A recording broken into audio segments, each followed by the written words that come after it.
The opinions expressed in this podcast are those of the host and guests and don't necessarily reflect the views of WOWT. Thank you for joining us once again for another episode of the Becca's Talking podcast. Don't forget to like the Becca's Talking Facebook page. Also, we've got a YouTube channel now, too. Subscribe to that. You'll get updates whenever we have a new podcast comes up, and they come up every Tuesday at 10 a.m., and it's brought to you by folks out of the Havana Garage in the Old Market. Havana Garage, a great place to go and enjoy yourself, relax, take it easy, have a cocktail, maybe smoke a cigar. This nice weather we're having, they have an outdoor patio that you can go and enjoy. And there's just a nice vibe in the place. I've talked about this a lot because I just like it because it's not, it's got pictures of, Frank and Sammy and Dean, the old Rat Pack, and it's just got a nice vibe to it. If you're spending time in the Old Market, if you're going down maybe to a show at the Holland or a show out at the Orpheum or something down at CHI, make a stop to Havana Garage part of your adventure. Havana Garage in the Old Market. So this is a topic that's been really big in Nebraska here for pretty much nationwide, but in Nebraska. More recently and a little bit late to the game. Joining me right now is Chris Dragon and Andrea Holmes. They both own CBD stores, cannabis stores, here in Nebraska. Andrea is in Lincoln and Chris is in the Old Market. And we know a lot of talk about medicinal marijuana, and maybe we'll get to that a little bit later on. That's been the big news story, but there's a lot going on right now for stores such as yours.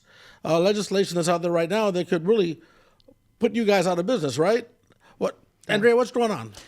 A lot of things are going on in what we call the hemp industry because we sell products that come from hemp, which is different than marijuana. It has less than 0.3% Delta-9 THC per dry gram mass, and the products that we're selling fall under that category. And basically, this industry is in an existential crisis. We are under attack from the legislative side as well as from the legal side. And we're fighting very hard to live another day. Now, Craig, back in my college days, I knew that, hey, you were looking to maybe get some Acapulco Gold, or maybe, you'd end up with ditchweed from Iowa, okay? Mm-hmm. But now cannabis and medicinal and otherwise has got so many different levels, doesn't it? Like right now, I know there's a big argument in Lincoln with what is it? LB. I want to make sure I get this right. LB 316. 316, yeah. Right. LB 316, where they're talking about Delta 8 and Delta 9. Mm-hmm. What is Delta 8 and what is Delta 9, and how do they affect people?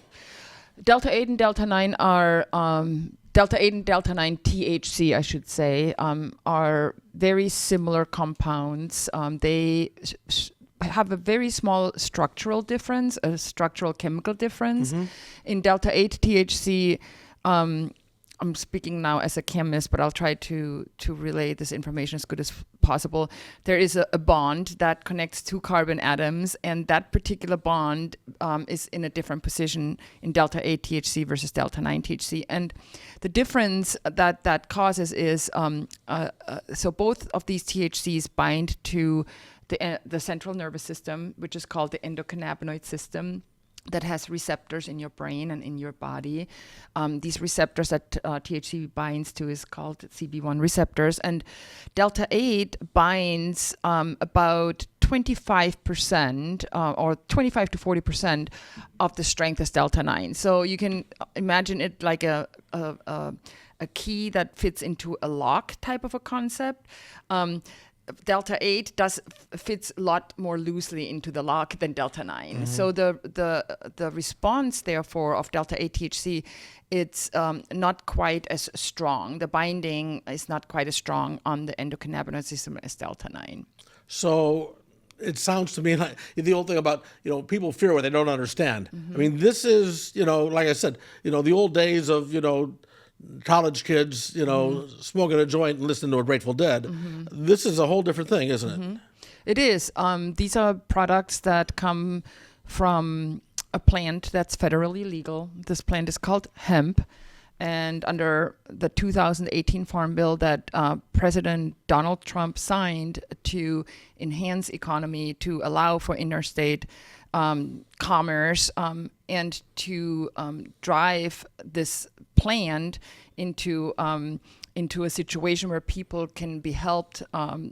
That is what we've done. We responded to that very request that was put in the Farm Bill, and that Nebraska actually adopted as well. And so we responded, we opened businesses, and here we are. As I recall, and maybe correct me if I'm wrong, but didn't Pete Ricketts almost celebrated this when it was first signed, didn't he? I mean, it was, but now he's a big opponent of medicinal marijuana and that. Craig, talk to me about the regulation right now. Okay, so you, in your store, you sell Delta 8 and Delta 9? Correct. And they're both legal at this point? Yes, they are under the federal law. Okay, what about the state law? The state law, yes, because it's federal. Okay. And the state did adopt it. We don't have specific state laws at all right now regarding these final products that are sold in the stores. We don't have any regulations or laws or legislative in place at all. So we can't really say based on the legalities in Nebraska, because Nebraska followed the Well, that's sort of my question. How do I know what I'm getting? If I go into one of your stores and I buy Delta 8 or Delta 9, how do I know what I'm getting? And I ask this because I have a friend who did, and I wrote it down so I made sure I got it right, Delta 8 space caps, and space pucks, I'm sorry, Delta 8 space pucks. And it took them to the emergency room. Okay, what type of regulation is there to people know that they're getting good quality, merchandise when they go into any CBD store? Can we take that? Well, it really depends on the store and the owner of the store and their procedures and their customer service. That's where it really all is right now, because we do not, like Andrea said, at the state level, have any regulation on that. But I do want to expand on that and put a fine point on what does it mean to be a responsible hemp retailer. That's really what's at question here, because to be a responsible hemp retailer, you want to make sure that you sell products that are compliant, that are safe, and that are tested. And when you go to a store and you buy a product that falls out of the limits of the specifications, and I don't know what this exact product is you're referring to, if that is a product that has higher levels of Delta 9 than it is permissible per federal law, then there could be consequences to that, because anything that you take too much can have negative consequences. Whether that's people end up in the emergency room on too much alcohol too. I'm aware of that, and I don't know. I honestly don't know how many they took. So I don't know. So what it was, but I do know that they did get sick on that. Oh, geez. You're supposed to turn off your phone before you do a podcast. There we go. Turn it off there. Sorry about that.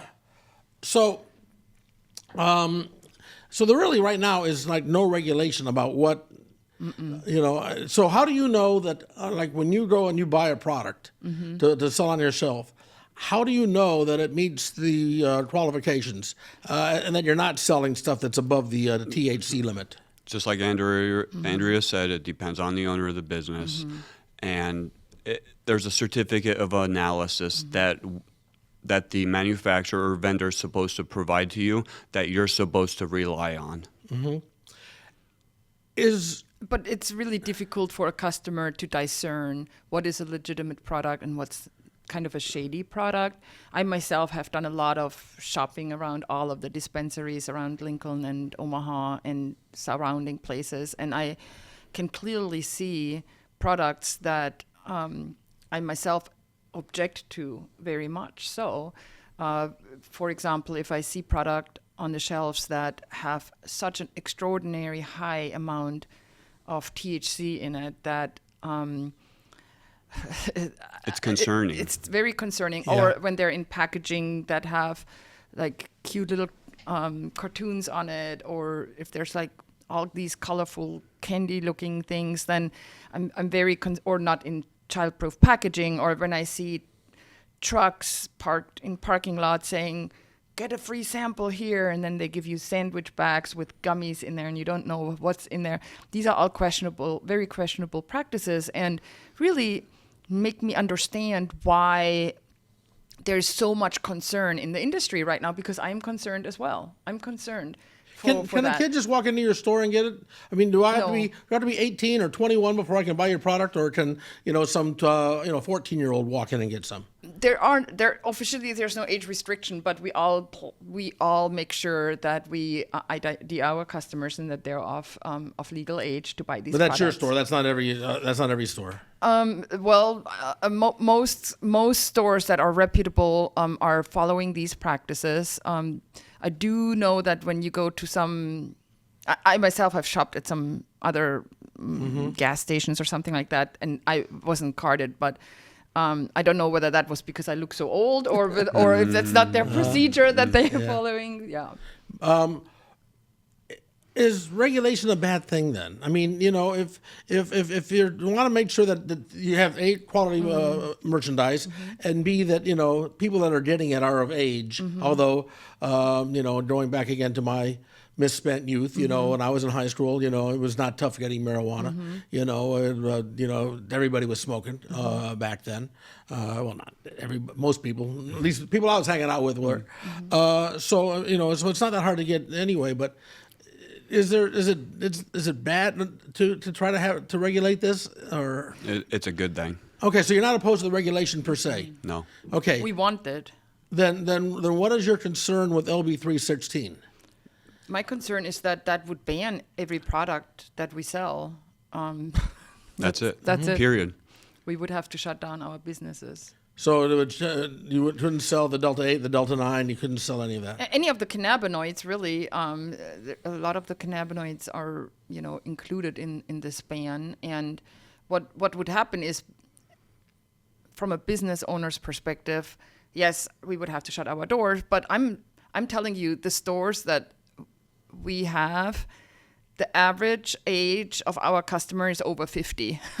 They come in with debilitating pain, sleep issues, mood issues, and these products are products that help these people. And if we take that away, just watch how they will react, because they will be upset if they can't get their Delta 8 gummy anymore to sleep, or if they can't get their THC-infused lotion for their debilitating arthritic pain. Those will be the people that will suffer the most. It's funny. I was talking to a gentleman earlier today and talked about, I was getting ready for this podcast, and we were talking about medicinal marijuana, and he says, I don't use marijuana, and that. But then as we talked a little bit more, he uses the THC, the CBD lotion, for his arthritis, and it helps his arthritis. Although he perceived, medicinal marijuana or marijuana in general as being like what you would see in a Cheech and Chong movie, as opposed to what you're talking about is using it for medicinal purposes. Now I know that you're not necessarily actively involved in the medical marijuana argument, are you? I mean, not as far as you help with the petitions and things along those lines, but you're not involved as far as any of the legal charges or anything like that are out there right now. I personally am not involved in it. I know about it quite a bit because it is the plant that's called cannabis, and it is the umbrella for both marijuana as well as hemp. So we do know what is happening on the medical side with marijuana, and what we really advocate for is that both of these spaces can coexist, so that one does not exclude the other, and also that once we have good legislation around medical marijuana, that the hemp industry will still coexist side by side, but also that the medical marijuana legislation is written in such a way that people can actually have access to the products that they want to have access to, and not that the legislation is written in such a restrictive way that people cannot really buy these products that they voted for, that they want to have access to. There are CBD stores everywhere you turn, and more popping up, it seems, every day. I think I read somewhere where like 377 in the state right now, and it generates an awful lot of tax revenue for the state. The state gets an awful lot of tax revenue from selling this product. Are you guys buying like these stores? Are they all popping up on the hope that someday recreational marijuana becomes legal here, and then they can open up a complete dispensary, or are these stores that profitable right now, just selling what the products that you're selling? I would say if you would have asked me that question maybe 2 years ago, I would say people that open a store here would have been extremely profitable. But now, because the stores are proliferating so significantly, I would argue that we're not in it so much for making a lot of money. We're really in it to sustain our lives, to help people, and to employ our employees and help our employees pay for their lives. But it's not a really profitable business. I mean, I would really venture to say that in order to, a couple of years ago, yes, but now with the market saturation and all of the stores popping up everywhere. Too much competition out there. Too much competition, yes. What type of response do you get? Now, I assume that you've both been to Lincoln, the Unicameral, to lobby for your stores and lobby for the industry. What type of reception are you getting? I mean, do they even want to listen to you, or is it a thing where it's like, oh, you guys, you're potheads, and they just dismiss you out of hand? They do not want to listen to us, and they do not want to compromise. Yeah, I've testified. I testified for LB 999 last year against it. I testified against it, and I again for this year. What was that bill? That was also a total ban last year, and it didn't go anywhere last year, and unfortunately this year it's coming up again with this 316, and actually last year LB 999 went even further. It went into the summer session, and they were arguing that all of these products should be taxed at 100% sales tax.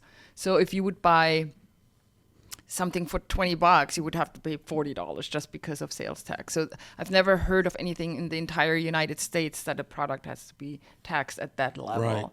Right. But it also didn't go anywhere. But then it reemerged again this year from the legislative side. But this year also, what's really threatening right now is all the cease and desist letters that are being issued by the Attorney General to the stores around the state. Because last year, they could filibuster. Now there's a filibuster-proof unicameral.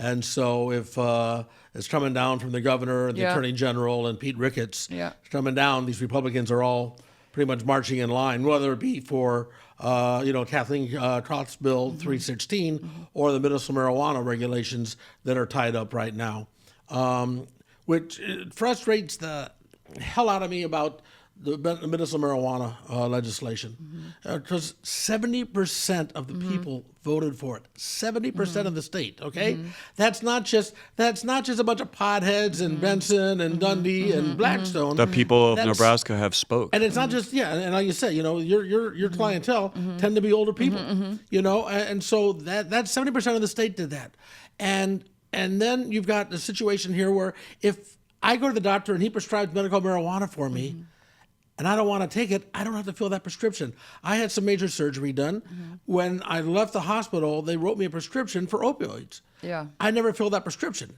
because I didn't want to mess with that. I'll take some Tylenol and I'll hope for the best. But that was my choice. They don't even give the people the choice on this, and that to me, when the people have spoken so loudly about wanting to have it legal in the state. And it's not that hard to get anyway. I mean, an hour drive south of here, into Missouri, recreational is available. Yes. Plus we talked about, like I said, back in the college days, you could get it on the street. I could get it on the street. and I'm sure it's still there now. I don't, you know, but And it'll get worse again once the industry gets banned, and if we don't have access to these products, then the black market will thrive and unsafe products will re-emerge on the streets. And that's concerning with what we have going on in the streets with fentanyl and et cetera, because then some of we are likely like Andrea, where most of our customers are older senior citizens coming in to relieve pain and get sleep through the night. It's very important to them. What are they going to do after this happens? Because people like to come into a store and see what they're going to buy. They like that customer relationship. When we take that away from them, what's the next step, honestly? well, that's actually one of the arguments that they make about the regulations for medicinal marijuana. Since it's been voted by the people, Yes. that if they don't regulate it, they don't get the regulations in place, it's the Wild West. You know, right now with the regulations that they're voting on, smoking is not legal. Yeah. Right? But if they don't pass any regulations, it'll be legal. Right. You know, I mean, or at least that'll be for the argument will be made. I mean, I'm not the lawyer, and who knows what, you know, the attorney general will do and all that. But it just makes no sense to me that they still have these restrictions. Now, I can understand if, you know, they want to say before you can buy, you've got to be 18 years old. I can understand if they say we want to make sure to test your product to make sure it's okay, that it's safe, that you're not selling a bad product to kids. I mean, that to me seems very reasonable. But to go and tell you that you can't be selling what the federal government has said is allowed, Correct. that doesn't seem to make much sense to me. Well, it's kind of like the writing is on the wall. We have voted. We have fought many years to get to medical marijuana, and they have kind of just slashed that on us and went backwards. People need to understand what's really going on in Lincoln. Is it? I mean, the medical marijuana has made all the headlines, and what's happening to your stores has not been as vocal. People, not as many news stories about what is happening about trying to shut down your stores. Oh, actually, AP Press just interviewed me and my business partner last week, and it just was released yesterday. So we're hoping that some other people will pick that story up, and I can send you the link to it. And we did. She picked our store because she did a lot. This AP Press reporter did her due diligence, and she looked up our store, she looked at our reputation, she looked at the products we were selling, she looked at the credentials we're carrying of our employees, what we do for training, and she picked our store because she felt that was the most reputable store that can represent the industry. And so I'm very proud of that we were picked for that interview by this reporter. But I want to say that I have done a lot of shopping, and there's many stores out there that function in a very similar way as we do, that have trained employees, that have standard operating procedures, that have a quality control process in place, that have products that they source from manufacturers that that sell the products, that are accompanied with certificates of analysis that demonstrate that levels of Delta-9 THC are compliant, that there's no contaminants like heavy metals or pesticides or yeast, molds, or any kind of microbial contaminants. These are things that are happening in many, many good stores, and these stores will be shut down if LB316 will pass. If LB316 passes, and right now, on paper at least, it looks like it's going to, and I have no doubt Pillen will sign it the second it gets on his desk. If LB316 passes, what recourse do you have? I think you're selling candles, right? No,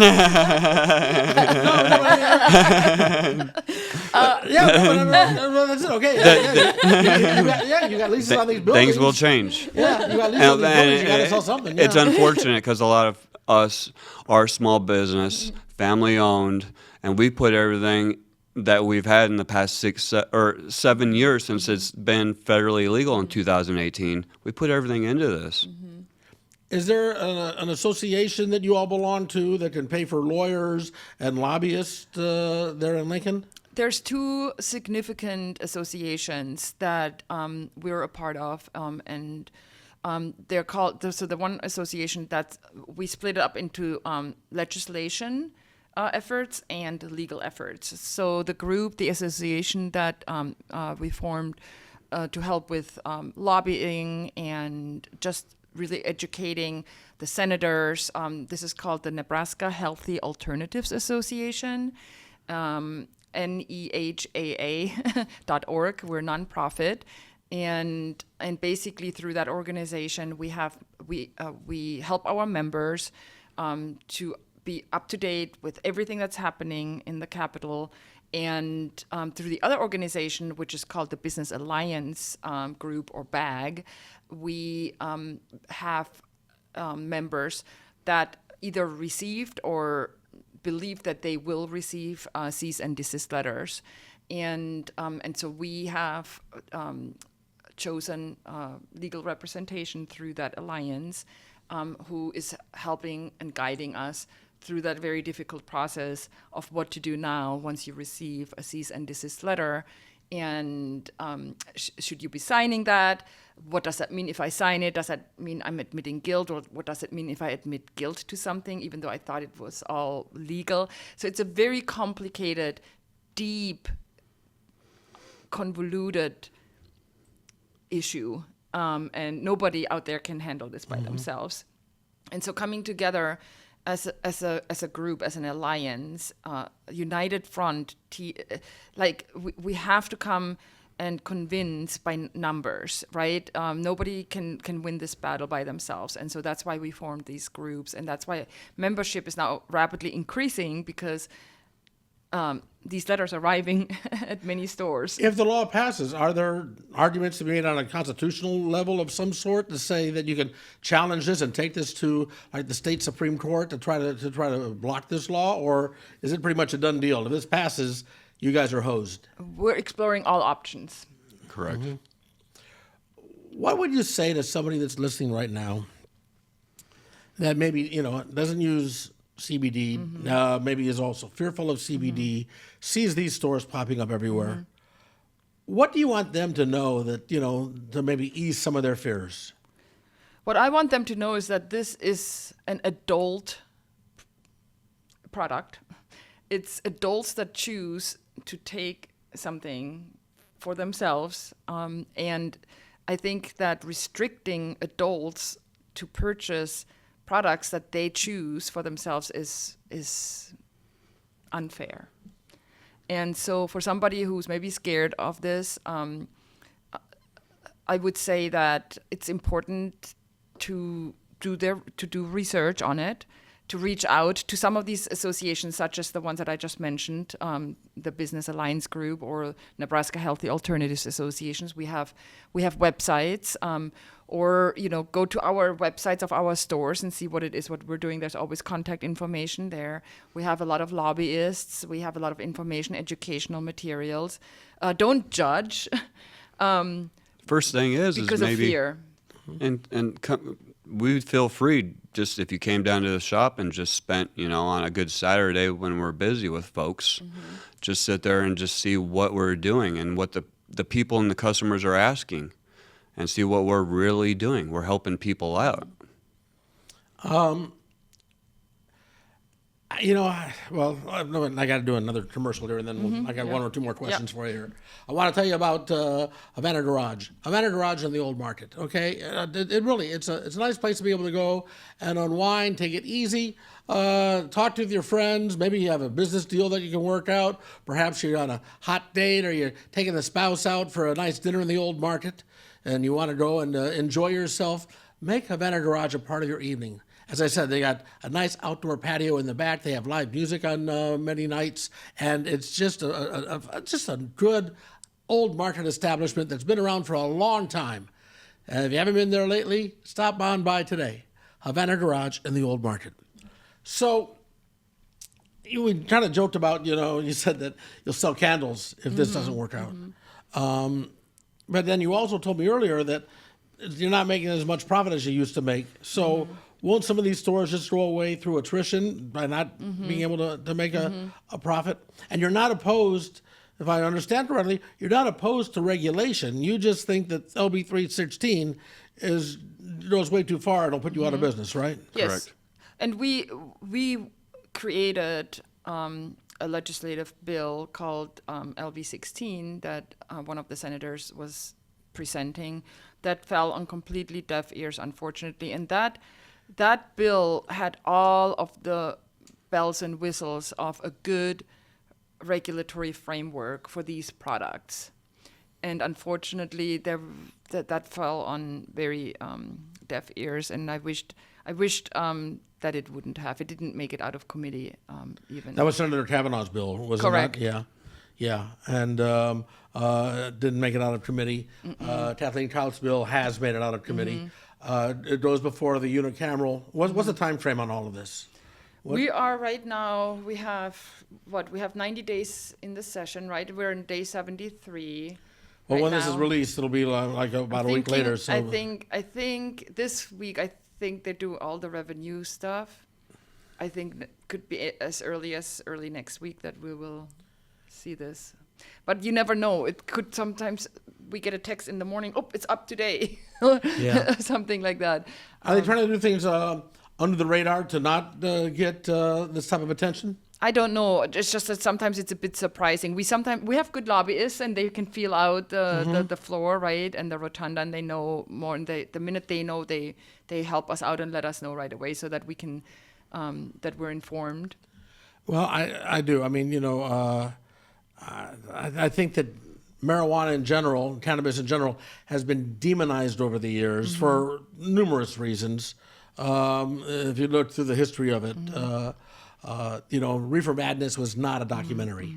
Cheech and Chong is a great comedy, but it's not what the people that are going to dispensaries. They're not, they're not lighting up, gigantic joints and just looking to get high. Like you said, it's good for arthritis. You talked about medicinal marijuana for things like epilepsy, Parkinson's, cancer patients, and the like. I mean, how can you be so heartless as to begrudge a cancer patient an opportunity to ease their pain, or the parent of an epileptic child, and say, we can't give you something natural for your illness. You got to be taking these expensive pills. In Nebraska. Yeah. I mean, how can you be that heartless for that? I mean, it doesn't make any sense to me. And the people voted for it. And obviously, if people are going to your stores, there's a market for it. Correct. And I do need to say that cannabis has been used for thousands and thousands of years throughout history for many purposes, right? For spiritual purposes, for religious purposes, and for medicinal purposes. And these products, some of these products are also the ones that we're selling. The big argument that always comes up is like we should get it approved by the FDA. The FDA already has 2 cannabis drugs approved. One is for epilepsy. It's called Epidiolex. It's used for epilepsy. And the other one is called dronabinol, which is also an FDA-approved drug. So even the FDA recognizes that cannabinoids have medicinal value. Yeah. What are the big sellers in your store? What are when people go into your stores? What merchandise are you moving? 90% of my products are gummies to senior citizens and older folks. They take one gummy an hour before bed, and they're getting the relief of pain, and they're sleeping through the night, waking up not drowsy. For our stores, it's a really mixed bag. We sell a lot of disposable vape pens that have a mixture of different cannabinoids in there, because when you put a mixture in, it lends to the entourage effect. So it's a more of a synergistic effect. So disposable vape pens are very popular. Edibles are popular. Also, functional beverages are very. Yeah, that's something too. That's all new now, right? THC infused beverages. What is that? what does that do for you? I mean, I know we're talking about like, using it to arthritis pain and stuff like that, but like a THC beverage, you're not doing that to deal. Is that getting you high? Is that giving you a buzz? Is that like It can give you a buzz, and many people are using it to get that little bit of a buzz, and many people are using it as an alcohol substitute because it's alcohol free, but it does give you that sense of relaxation and calmness, and and I'm talking about drinks that have like 5 or 10 milligrams of THC, Yes. not an extraordinary Right. amount. And they're very delicious. They have low calories, no sugars, and infused with certain fruits and flavors, and sometimes they're like mocktails, and it's just a really functional beverage that has have people enjoy it a lot. talk about regulation? Can a bar sell those? Can you buy that in a bar? Yes. I don't know. Yes, you can. You can, huh? Yes, you can. Yeah. Yes, you Yeah, can. yeah. I'm a Scotch guy, so I didn't know, but so some bars do carry that. Okay. Well, I tell you what, it's been interesting. And as you said, I mean, this is an industry that employs a lot of people in Nebraska. It provides a lot of tax revenue for the state. It eases a lot of people's pain, helps them sleep, deals with arthritis, and in some cases gives them a little bit of a buzz, But then again, nothing wrong with a little bit of a buzz every now and then, And could somebody abuse? Yes, they can abuse anything. Correct. I mean, how many people spend so much time on their phones, just staring at their phones? I mean, anything can be abused like that. So, yeah, what's going on in Lincoln right now? The fear, the irrational votes when the people of Nebraska have spoken. Yes. They have spoken. They're speaking when they go into your stores. They're speaking when they go to the polling place and vote. And for the senators not to go and listen to the people, I think is it's just wrong. If you don't like it, you don't have to take it. If you don't like it, then just there are a lot of things in life that I don't like, and I ignore them. As long as it's not hurting anybody else. Right. But anyway, I'll get off my soapbox now. But I want to thank you both for being here and clarifying a lot of this, because it is. I mean, the Delta 8, Delta 9, cannabis, marijuana. I mean, there's a lot of different stuff here. It is topic. complex. Which. Like I said, I never thought of it that way, back in the day. But it has gotten to be a whole new thing. And appreciate you trying to educate. Yes. And good luck there in Lincoln. Thank you, Tom. All right. Well, until next time, I want to remind you, like the Becca's Talking Facebook page. Go and also follow us on the YouTube channel now. All right, YouTube channel. And those of you that are just listening on Spotify or iHeart or Apple, iTunes and that, wherever you get your podcast, you can listen to it or you can watch it on the YouTube channel. Anyway, till next time, thank you. Thanks, Savannah Garage. Take care and bye, y'all.